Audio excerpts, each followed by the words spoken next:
Lagay ng ekonomiya, kalakalan, negosyo at iba pa. Atin ang alamin dito sa Ang Pilipinas Ngayon. Magandang araw. Narito na po ang Balitang Business. Tinutulak ng Sugar Regulatory Administration o SRA na maging 85 piso kada kilo ang suggested retail price o SRP ng asukal. Sinabi ni Administrator Pablo Luis Ascona na ang SRA at Department of Agriculture o DA ay kasalukuyang pinag-aaralan ang SRP scheme kasunod ng hindi pagbaba ng presyo ng asukal kahit na dumami ang supply nito.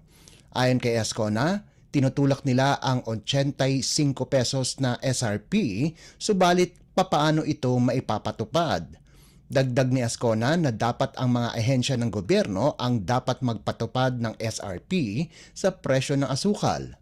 Una lang sinabi ng SRA na ang presyo ng refined sugar ay nasa 80 piso kada kilo hanggang 110 piso kada kilo simula pa noong Pebrero ng nakalipas na taon. Sinabi ni Ascona na ang farm gate price ng raw sugar ay bumaba ng 10 piso kada kilo sa 2,620 piso kada 50 kilong bag. Kaya nagtataka si Ascona kung bakit hindi sumasadamin ang presyo sa farm gate price ng asukal. Lagay ng ekonomiya, kalakalan, negosyo at iba pa. Atin ang alamin dito sa Ang Pilipinas Ngayon. Inihayag ng National Economic and Development Authority o NEDA na mas mapapaunlad ang monitoring and evaluation sector sa bansa kung mas mapapalakas rin ang mga ginagawang partnership ng pamahalaan.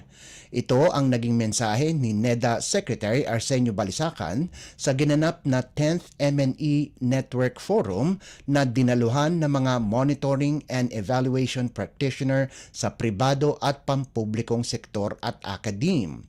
Ayon kay Balisacan, mas napapalakas ng mga partnership ang kapasidad ng gobyerno na masuri ang performance ng iba't ibang programa o proyekto ng pamahalaan.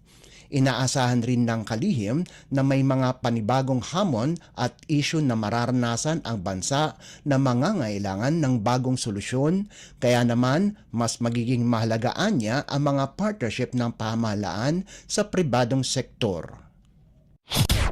Lagay ng ekonomiya, kalakalan, negosyo at iba pa. Atin ang alamin dito sa Ang Pilipinas Ngayon. Inirekomenda ng Asian Development Bank o ADB sa Department of Transportation o DOTR na bigyan pa ng oras ang mga bidders para sa 170.8 billion pesos na rehabilitasyon ng Ninoy Aquino International Airport o NAIA.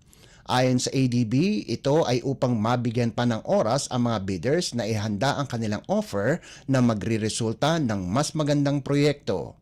Ang ADB ang siyang transaction advisor ng DOTR para sa NAIA Rehabilitation Projects. Sa inilabas na internal memo ng financial institution, ang pagpapalawig ng deadline para sa bid submission hanggang January 29 mula sa orihinal na December 27 ay magbibigay daan sa mga interested party na plantsahin mabuti ang kanilang proposal. Ayon pa sa ADB, ang pag-extend ng deadline ay magre-resulta rin ng kompetisyon at mas magandang outcome.